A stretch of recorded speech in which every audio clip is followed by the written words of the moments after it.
అందరికీ నమస్కారం. శివరాత్రి లింగోద్భవ కథ విన్నవారికి శివానుగ్రహం కలుగుతుంది. మహాశివరాత్రి అత్యంత పవిత్రమైన విశేషమైన రోజు. ఈ రోజున లింగోద్భవ కథను ఎవరైతే భక్తి శ్రద్ధలతో వింటారో వారికి ఆ మహాశివుని అనుగ్రహం కలుగుతుంది. ఈరోజు ఈ కథ విన్నా, చదివినా, వినిపించినా జన్మల పాపాలు నశించిపోతాయి. అంతటి మహిమాన్వితమైన కథను ఇప్పుడు విందాం. కథలోకి వెళ్ళే ముందు ఒక్క లైక్ చేసి ఓం నమ శివాయ అని కామెంట్ చేయండి. మీరిచ్చే చిన్న లైక్ నా ఛానల్ గ్రోత్కి ఎంతో సహాయపడుతుంది. ఇక కథలోకి వెళ్ళిపోదాం. పూర్వం ఒకానొక సమయంలో బ్రహ్మ విష్ణువులకు ఎవరు గొప్ప అనే విషయంపై తగాదా వచ్చి అది పెద్ద గొడవగా మారింది. అప్పుడు బ్రహ్మ ఈ విధంగా అన్నాడు, నేను సృష్టికర్తను, నేను సృష్టించకుండా ఈ సృష్టి ఎక్కడి నుంచి వచ్చింది అని. అప్పుడు విష్ణువు ఈ విధంగా అన్నాడు, నేను స్థితికారుణ్ణి, అన్నీ సవ్యంగా సాగడానికి కారణం నేనే, కనుక నేనే గొప్ప అని అనడం ఇలా ఇద్దరి మధ్య ఎడతెగని చర్చకు, వాదోపవాదానికి దారితీసింది. వీరి మధ్య జరిగే కలహాన్ని పోగొట్టడానికి పరమేశ్వరుడు వారిద్దరి మధ్య అఖండ జ్యోతిర్లింగంగా ఆవిర్భవించి తన లింగం యొక్క ఆది అంతం కనుగొనమని వారికి పరీక్ష పెట్టాడు. దాంతో శ్రీ మహావిష్ణువు వరాహమూర్తి అయి ఆ లింగం మూలాలు తెలుసుకోవాలని కింది వైపుకు వెళ్ళగా పైన ఉన్న కొనభాగాన్ని తెలుసుకోవడానికి హంసనెక్కి చతుర్ముఖ బ్రహ్మ జ్యోతిర్లింగం పైకి వెళ్తారు. అలా కొన్ని వేల దివ్య సంవత్సరాలు వారు ప్రయాణం చేయగా బ్రహ్మకు అలసట రావడంతో ఓ చోట ఆగిపోయాడు.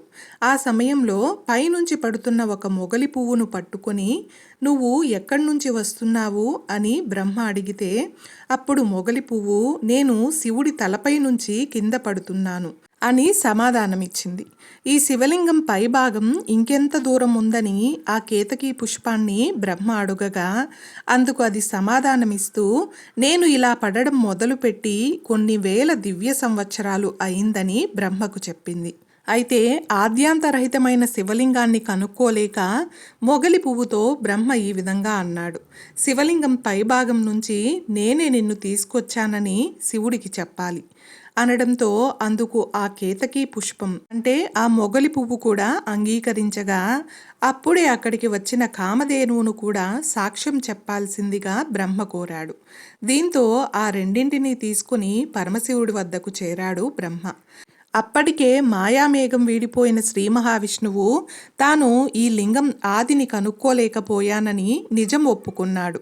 అయితే అగ్నిలింగం ఆరంభాన్ని తాను చూశానని, అందుకు మొగలి పువ్వు కామధేనువులే సాక్షి అని చెప్పాడు బ్రహ్మ. అప్పుడు మొగలి పువ్వు అవును అని సమాధానమివ్వగా కామధేనువు తలతో అవునని, తోకతో కాదు అని సమాధానమిచ్చిందట. అందుకు ఆగ్రహించిన శివుడు బ్రహ్మదేవుడికి నువ్వు భూలోకంలో పూజాధికాలు లేకుండా ఉండుగాక అని బ్రహ్మను శపించాడట. అసత్యాన్ని పలికిన మొగలి పువ్వును పూజకు పనికిరావని, ఆవుకు మాత్రం తల అబద్ధం చెప్పినందుకు దాని తలకు నమస్కరించరాదని, తోక నిజం చెప్పిన కారణంగా తోకను పూజించాలని శివుడు శపించాడట. దాంతో బ్రహ్మకు జ్ఞానోదయమై శివుణ్ణి ఈ విధంగా ప్రార్థించాడు, పరమేశ్వర, నీ జ్యోతిర్లింగంతో నా అహంకారం, అజ్ఞానాంధకారాలను తొలగించి వెలుగులు చిమ్మే జ్ఞానాన్ని ప్రసాదించావు. కావున ఈ సంఘటనకు భూలోకంలో ప్రాచుర్యం కల్పించేలా సకల జనులకు జ్ఞానాన్ని అందించే అగ్నిలింగంగా నీవు భూలోకంలో కొలువు తీరాలి అని కోరాడు. ఈ అగ్నిస్తంభం యొక్క ఆది అంతాలను కనుగొనలేక బ్రహ్మ విష్ణువులు శివుడే పరమాత్ముడని గ్రహించి ఆయనను ఆరాధించడం ప్రారంభించారు. అయితే ఈ రోజున శివభక్తిని తెలిపే మరొక కథను ఇప్పుడు విందాం. శివలీలలు విన్నంత మాత్రానే శివానుగ్రహం లభిస్తుంది. మరి ఎంతో పవిత్రమైన విశేషమైన ఈరోజు ఈ కథను విన్నా, చదివినా, వినిపించినా జన్మల పాపాలు తొలగి కోటి జన్మల పుణ్యం లభిస్తుంది. అంతటి పవిత్రమైన కథను ఇప్పుడు విందాం. పూర్వం అవంతి అనే ఒక పట్టణం ఉండేది. ఆ పట్టణంలో నంది అనే పేరుగల శివభక్తుడు ఉండేవాడు. అతను మిక్కిలి ధనవంతుడు. ఎంతటి ధనవంతుడైనా శివభక్తి విడవక ఎంతో భక్తి శ్రద్ధలతో నిత్యం శివారాధన చేసేవాడు. ఆ పట్టణానికి తూర్పు దిక్కున ఒక అడవి ఉండేది. ఆ అడవిలో ఒక శివలింగం వెలసింది. అది గమనించిన నంది అక్కడ గుడి కట్టాలని నిర్ణయించుకున్నాడు. అదీ కాక అతని దగ్గర చాలా ధనం కూడా ఉంది. ఎవరి సహాయం అవసరం లేకుండానే దేవాలయం నిర్మించి నిత్యం పంచామృతాలతోనూ పుష్పాలతోనూ సువర్ణాభిషేకములతోనూ మంత్రపూర్వకంగా ఆ మహాశివయ్యను పూజిస్తూ ఉండేవాడు. ఇలా చాలా రోజులు గడిచిపోయాయి. ఆ విధంగా నంది నిత్యము ఆ గుడిలో శివలింగానికి పూజ చేస్తూ ఉండేవాడు.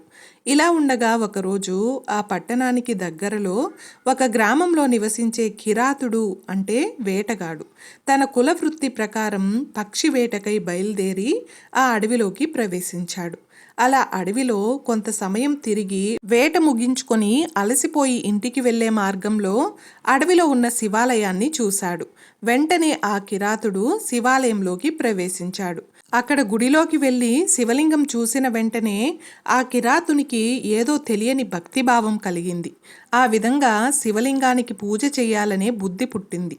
కానీ ఆ దట్టమైన అడవిలో ఆ మహాశివుణ్ణి పూజించడానికి అతనికి ఏమీ దొరకలేదు.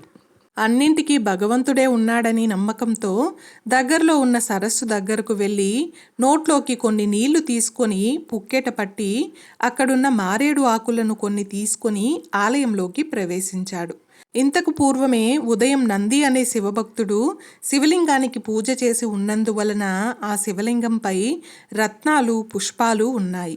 వాటిని కిరాతుడు తీసి పారేసి తన నోట్లో పుక్కెట పట్టి ఉన్న నీటిని అభిషేకానికి వినియోగించి తాను తీసుకువచ్చిన మారేడు ఆకులతో శివలింగాన్ని పూజించి తాను వేటాడిన పక్షి మాంసాన్ని ఆ శివయ్యకు నివేదించి ఎంతో భక్తితో ఆ శివలింగాన్ని ఆలింగనం చేసుకుని ప్రదక్షిణలు చేసి నమస్కరించి కొంతసేపు ధ్యానించిన తరువాత తన నివాసానికి వెళ్ళాడు. తర్వాత రోజు ఎప్పటిలాగే నంది అనే శివభక్తుడు శివలింగానికి పూజ చేయడానికి ఆ అడవిలోని గుడి దగ్గరకు వచ్చాడు. పూజ చేయడానికి అతని వెంట ఒక బ్రాహ్మణుణ్ణి కూడా తీసుకొచ్చాడు. వారిద్దరూ గుడిలోకి ప్రవేశించి చూడగా అంతా అపరిశుభ్రంగా ఉంది. ఇలా అపరిశుభ్రంగా ఎవరు చేశారని నంది బాధపడి ఆ స్థలాన్నంతా శుద్ధి చేసి తరువాత యథావిధిగా తన పూజ ముగించుకొని తన గృహానికి వెళ్ళాడు. ఆయన వెళ్ళిన కొంతసేపటికి మళ్ళీ కిరాతుడు ఆలయంలోకి వచ్చి తాను ఇదివరకు పూజించినట్లే పూజించి తన గృహానికి వెళ్ళాడు. తరువాత రోజు మళ్ళీ నంది వచ్చి చూసేసరికి మళ్ళీ అపరిశుభ్రంగా ఉంది. ఇదంతా చూసిన నంది ఎంతో బాధించి తనతో వచ్చిన బ్రాహ్మణునితో చర్చించి ప్రతిరోజు ఇలా చేస్తే కష్టమని గుడిని ఎవరో కావాలనే అపరిశుభ్రం చేస్తున్నారని తలచి గుడిలో ఉన్న శివలింగాన్ని నంది నెత్తిన పెట్టుకొని తన గృహానికి తీసుకువెళ్ళిపోయాడు. తన ఇంటి యందే పూజలు చేయడం మొదలుపెట్టాడు.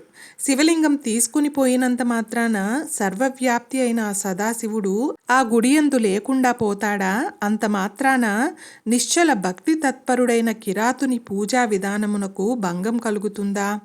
ఎప్పటిలాగే మధ్యాహ్నం అయ్యేసరికి కిరాతుడు శివారాధనకై గుడికి వెళ్ళాడు. కానీ అతను గుడిలోకి వెళ్ళి చూసేసరికి అక్కడ శివలింగం కనిపించలేదు. ఆ క్షణమే అతను విచారం చెందాడు. విచారంతో పాటు ఏడవసాగాడు. అలా ఏడుస్తూ అప్పుడతను తన 2 చేతులు జోడించి, స్వామి, నేను కేవలం నీ భక్తుడిని. నిన్నెలా పూజించాలో నాకు తెలియదు. రత్నాలతో పూజించడానికి నేను పేదవాడిని. పువ్వులతో పూజించడానికి నేను ఆ పువ్వులను కలిగి లేను. నా హృదయం అనే పువ్వునే నీకు అర్పించి పూజ చేస్తున్నాను. నా పూజా విధానంలో ఏదైనా తప్పుంటే నన్ను మందలించు. అంతేకాని నీవు ఇలా కనిపించకుండా ఉండుట తగదు సదాశివ. నీవే కనిపించకుండా ఉంటే నాకు ఈ లోకంతో పని లేదు. నీ భక్తునిపై కోపించుట తగదు స్వామి. ఎప్పటిలాగే ఇక్కడ కనిపించి నా పూజ స్వీకరించు. నన్ను మన్నించు. నేను నిన్ను పూజించాలనే ఇక్కడికి వచ్చాను. కానీ నాకు నీవు కనిపించకుండా ఉండుట భావ్యమా? నీవు నాకు కనిపించకపోతే ఇక్కడే నీ ఎదుటే నిన్ను తలుచుకుంటూ నా ప్రాణాలు విడుస్తాను. అని అనేక విధాలుగా ప్రార్థించాడు. కానీ ఆ పరమేశ్వరుడు సాక్షాత్కరించలేదు. ఆ విధంగా మరికొంతసేపు వేడుకున్నాడు. అయినా భగవంతుడు అతనికి కనిపించలేదు.